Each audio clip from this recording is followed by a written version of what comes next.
Shalom. I want to give all the praise, all the glory, all the honor unto Yahawah, Bahashem, Yahweh Shai, Bahashem, Rakah, Kudash. Double honors goes out to the elder apostles of Great Millstone for teaching me the truth. Also want to acknowledge Alakiam, who are pushing the truth with sincerity throughout the four corners of the earth. And Shalom to the elect of the nation of Israel. All right. And this lesson today, I'm going to go in on Daniel, the 3rd chapter. And basically this picture you see on the screen here is it's a picture which is representing Nebuchadnezzar, the king of Babylon. He created a statue, an all golden statue. And in his mind, it represented, his kingdom lasting forever. Okay. Because he was troubled by the original dream he had, which Daniel, the prophet, interpreted, which, Daniel had broke it down when you go into the dream that Nebuchadnezzar had regarding a statue with 4 different elements, right? And the first one being the head of gold, which represented Babylon, right? At the time, Babylon, ancient Babylon, was the superpower, the empire that was reigning on the planet Earth at that time. Okay.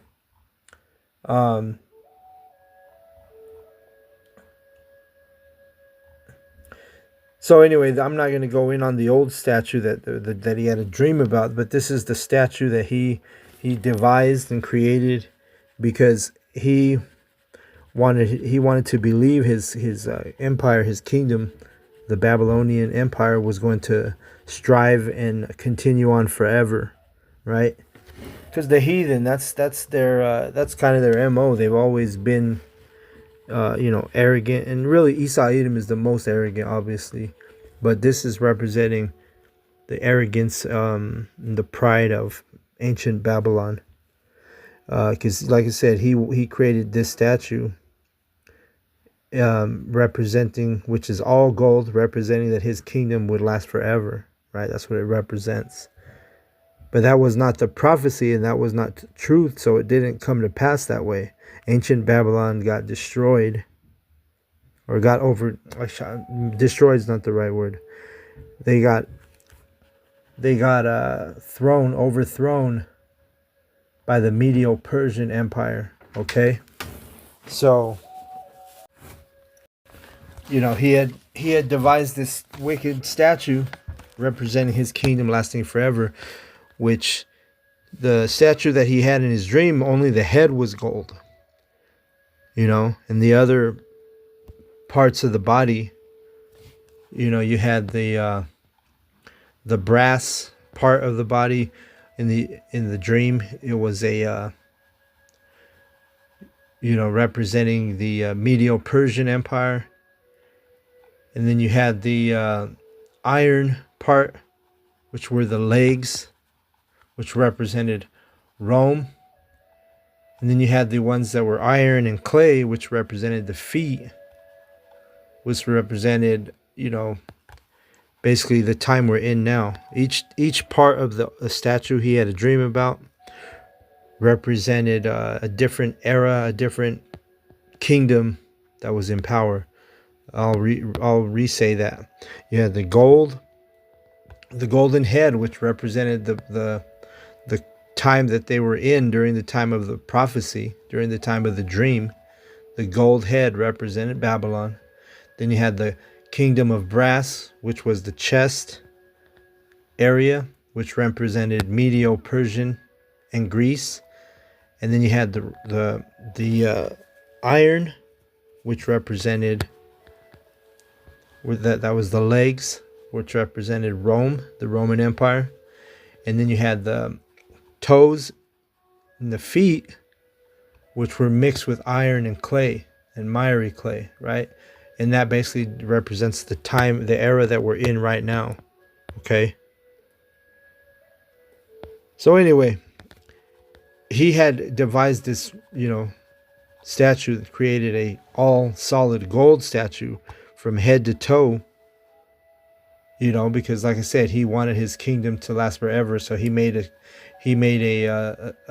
golden image that represents his kingdom thriving and lasting forever. But that's not the plan of Yahawah Bashem Yahushai. Otherwise, we would still be in the ancient Babylonian Empire, but we're in the daughter of Babylon. See? So this image is just like all the images of the heathen. It's a false image representing a lie, okay? Because the ancient Babylonian Empire did not, continue on forever like he was hoping, right? So that's where we're gonna start off with what I'm about to read, because during the time that he built this, it was basically it was ordained that all the inhabitants in all the different provinces, all the people, all the citizens of ancient Babylon were to basically bow down and worship this solid gold image, right? Which, like I said, it represented Nebuchadnezzar, right? And he set it up. So, you had Israelites that were in ancient Babylon that worshipped this thing, that bowed down to it. You had the heathen, but you also had the elect who the elect are a different spirit. We don't bow down to anything unless it's Yahawah Bahashim Yahushai. And that's the same spirit that our forefathers were during this time. They didn't bow down to the image, the golden image of Nebuchadnezzar. So that's where the story takes place. That's where the story starts. Okay. So, without further ado, I'm going to go ahead and read Daniel, the 3rd chapter, starting at verse 8. Okay. It says, "Wherefore at that time certain Chaldeans came near and accused the Jews." And the Chaldeans were sorcerers in ancient Babylon, which you have Chaldeans now here in spiritual Babylon, or the daughter of Babylon, or Babylon the Great. There's many titles and monikers and names to call this place here, where we live here in America, Babylon the Great, the daughter of Babylon, right? Verse 3 and 9 in Daniel, it says, "They spake and said to King Nebuchadnezzar, O king, live forever. Thou, O king, hast made a decree that every man that shall hear the sound of the cornet, flute, harp, sackbut, psaltery, and dulcimer, and all kings of music shall fall down and worship the golden image." Right? That was a decree made in the ancient Babylon, that you were to fall down and worship this golden image, right? Dedicated to Nebuchadnezzar, the king of Babylon. It says, "And whoso falleth not down and worshipeth, that he should be cast in the midst of a burning fiery furnace. There are certain Jews whom thou hast set over the affairs of the province of Babylon, Shadrach, Meshach, and Abednego. These men, O king, have not regarded thee. They serve not thy gods, nor worship the golden image which thou hast set up." Okay, because why? Because Shadrach, Meshach, and Abednego, they were members of the elect. And you have members of the elect in this age, and you had members of the elect, obviously, during the time of ancient Babylon. Okay, and these Shadrach, Meshach, and Abednego, they were companions and fellows of Daniel the prophet. And they were all in high status in ancient Babylon. They were promoted as, men who were overlooking affairs in Babylon. They were in a high status. They weren't just lowly men. They were promoted because they were the companions of Daniel the prophet, and they were also, considered wise men of Israel, right? But they were, remember, we were in captivity, just like we're in captivity here in the daughter of Babylon, America. We're here in captivity, and we're lowly men, right? But in the spirit, we're the what's that word that Kevin Samuel always used? The high value men. In reality, we're high value men, but here in Babylon, we're just basically, we're at the bottom as part of the curses. So let's keep reading. Verse 13. Then Nebuchadnezzar, in his rage and fury, commanded to bring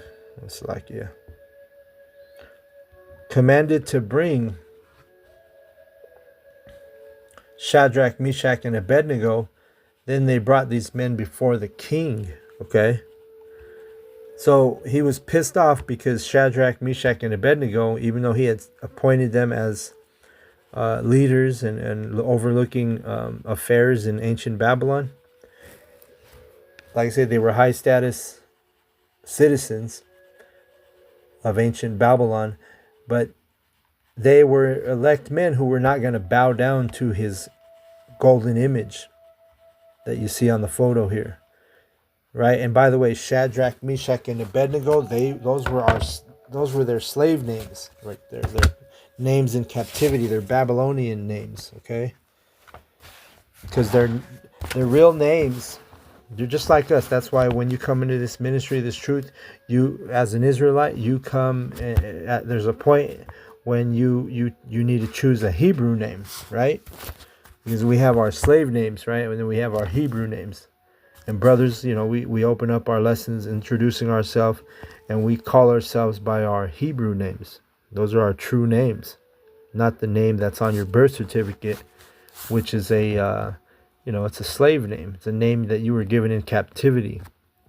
But it was no different in ancient Babylon, because Shadrach, his Hebrew name, his real name was Hananiah. Okay, Meshach, his Hebrew name was Mishael, and Abednego was Azariah. All right, and even Daniel had a slave name, which the king of Babylon had called him Belteshazzar, which his Hebrew name, his true name was Daniel. Okay, so let's keep reading. And anyway, at this point, Shadrach, Meshach, and Abednego they pissed off the king of Babylon, Nebuchadnezzar, because they didn't bow down to the golden image. Okay, so it says here, Nebuchadnezzar spake and said unto them, Is it true, O Shadrach, Meshach, and Abednego? Do not ye serve my gods, nor worship the golden image which I have set up? Now, if ye be ready, that at what time ye hear the sound of the cornet, flute, harp, sackbut, psaltery, and dulcimer, and all kinds of music, ye fall down and worship the image which I have made. Well, but if ye worship not, ye shall be cast in the same hour into the midst of a burning fiery furnace. And who is that God that shall deliver you out of my hands? Okay. So he was threatening them, telling them, listen, if once you hear the music playing, you're ordered to bow down, right? And this is an idol. This is a false pagan image set up by the heathen, right? The Babylonians. So of course the elect are not going to bow down, just like right now. We're not in the spirit of bowing down to Esau, Edom, the so-called white man, right? 2/3 of our people, on the other hand, they are set up to be sellouts. They are going to bow down. Like when the time comes to be, taking the micro C-hip, the mark of the beast, you're going to have a lot of our people that are going to basically bend the knee and bow down and submit to that wicked device. But you're also going to have men who are in the spirit, the elect, who are in the spirit of Yahawah Bashem Yoshai, who we're not gonna succumb to that. We're not gonna take that wicked device, right?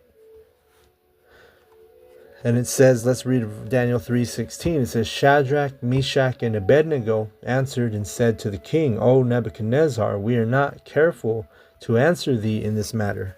See, so that's how they answered him. They're like, we ain't going to choose our words carefully. We serve Yahawah B'Shem Yahushai. Okay? That's the spirit they're in. And that's the same spirit the elect are in this age, in this time. If it be so, our power, whom we serve, is able to deliver us from the burning fiery furnace, and he will deliver us out of thine hand, O king. But if not, be it known unto thee, O king, that we will not serve thy gods, nor worship the golden image which thou hast set up. Right? And, this is an image, a statue, a golden image of Nebuchadnezzar. But, it's going to be likened in this time to that micro C-hip, that mark of the beast system, right? It's because it's basically, that's going to be people's idol, because they're not going to be able to buy or sell without that mark, without that micro CHIP, okay? If you don't have that, you're not going to be able to function in society with norms, right? You're going to, just like with the jumper, the jump shot that they, implemented in 2020. They made it hard for you to move in society without having that jump shot. Remember, you couldn't go into a gym. You couldn't go into certain restaurants. You couldn't go, some of the people weren't able to work without taking that jump shot. So it's going to be the same thing with the micro CHIP device when they mandate it. And basically, it's the same concept. You're going to need the heathen are expecting us to bow down to their wicked devices and, forget about our power, Yahawah B'Shem Yahushai. Okay? The same thing. Nothing new under the sun. Okay? So it says here,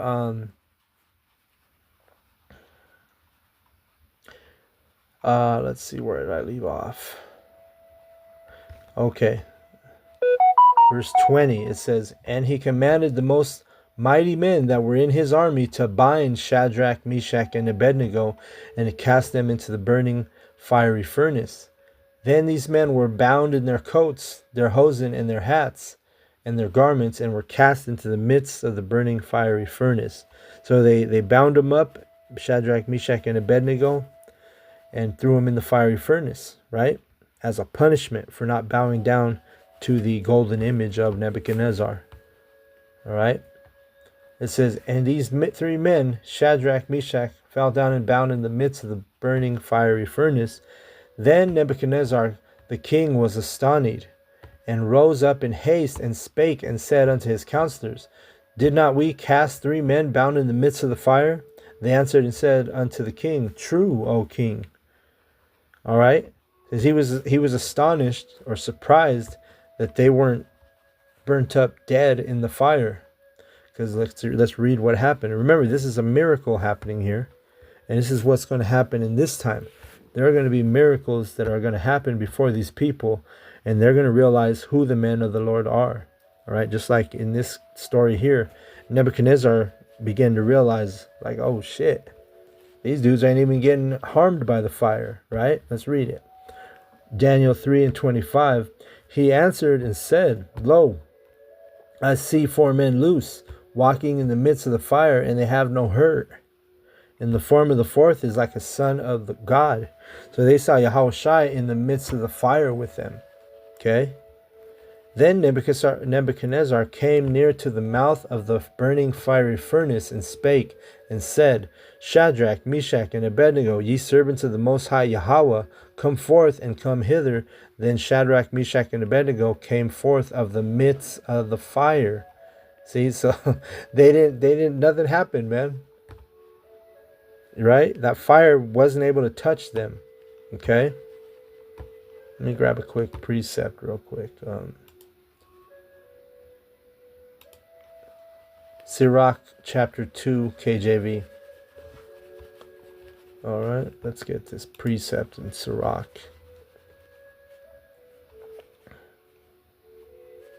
It starts Sirach, or aka Ecclesiasticus, in the Apocrypha, chapter 2, verse 5, it says, "For gold is tried in the fire, and acceptable men in the furnace of adversity. Believe in him, and he will help thee. Order thy way right, and trust in him. Ye that fear Yahawah, Ba'ashem Yahushai, wait for his mercy, and go not aside, lest ye fall." All right? So we believe in Yahawah. We put our trust and our faith in Yahawah, Ba'ashem Yahushai, okay? Because we've seen and we've witnessed that he delivered our forefathers out of situations. He's going to do the same thing for his faithful men in this age, in this time, okay?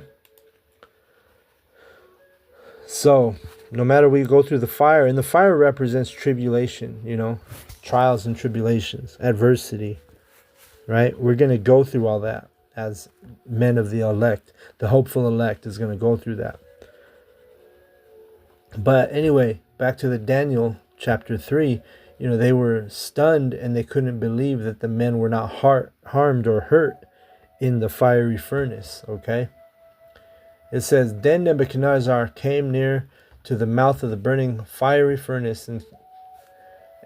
Oh, wait, I just read that. I'll read it again. "And said, Shadrach, Meshach, and Abednego, ye servants of the Most High, the Yahawah, come forth, come hither. Then Shadrach, Meshach, and Abednego came forth in the midst of the fire. And the princes, governors, and captains, and the king's counselors, being gathered together, saw these men, which upon whose bodies the fire had no power, nor was an hair of their heads singed, neither were their coats changed, nor the smell of fire had passed on them." They didn't even smell like fire. You know how you can smell smoke, like if something gets burnt, you smell that smoked smell. They didn't even have that. They were untouched, unharmed, unscathed.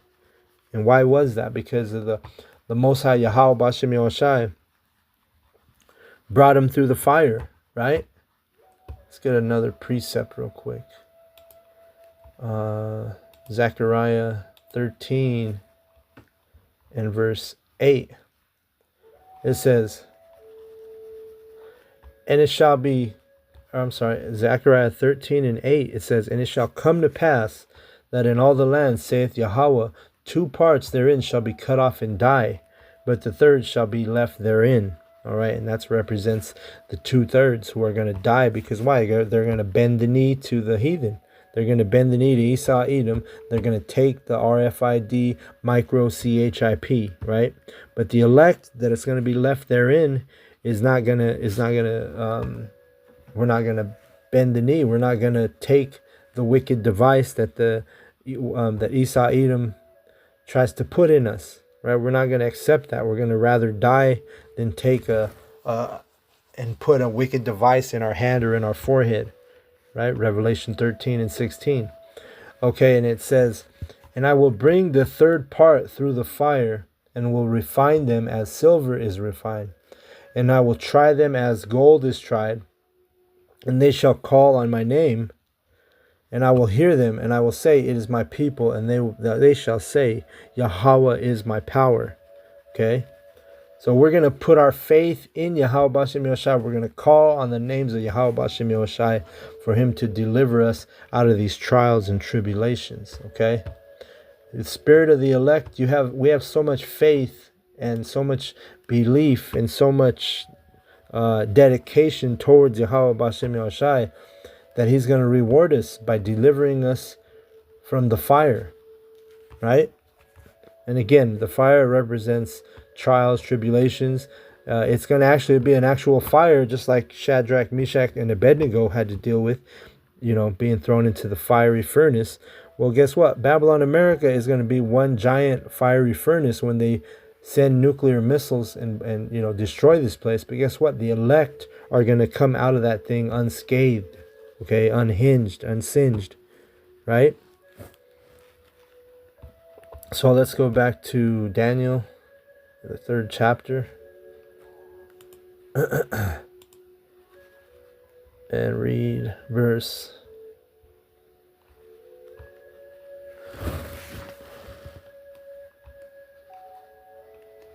12. 3:28, Daniel. It says, Then Nebuchadnezzar spake and said, Blessed be the God of Shadrach, Meshach, and Abednego, who hath sent his angel and delivered his servants that trusted in him, and have changed the king's word, and yielded their bodies, that they might not serve nor worship any god except their own God. So Nebuchadnezzar was impressed, right? He was like, oh shit. Even it shows you that even Esau Edom, when he sees that the elect are the sons of the Most High, because they're going to know, well, it tells you they're going to know prophets were among them, and it tells you that they're going to, then shall my elect be made known, right, in the scriptures. They're going to know who the elect are. They're going to be shocked, astonied, surprised when they see the men of Yahawah B'Shem Yahushai come out of the fire unsinged, unscathed, not harmed, not hurt. You see, they're going to know Yahawah B'Shem Yahushai is real. Okay? It says, Therefore I make a decree that every people, nation, and language which speak anything amiss against the God of Shadrach, Meshach, and Abednego shall be cut in pieces, and their houses shall be made a dunghill, because there is no other God that can deliver out after this sort. Then the king promoted Shadrach, Meshach, and Abednego in the province of Babylon. And just like our forefathers were promoted in ancient Babylon, we're going to be promoted because the scripture says that we're going to be joint heirs with Yahawah Shai. Okay? So we just got to keep our eye on the prize, remain faithful, remain diligent, keep doing the work, keep the faith, right? Put on the armor of Yahawah B'Shem Yahushai. And in the end, Yahawah B'Shem Yahushai is going to deliver those that trust in him. Okay? So with that, I want to give all the glory, all the honor unto Yahawah B'Shem Yahushai, and double honors to the elder apostles of GMS for teaching me the truth. Also, as always, want to acknowledge all the Akyam who are pushing this truth with sincerity throughout the four corners of the earth. And shalom to the elect of the nation of Israel. Shalom.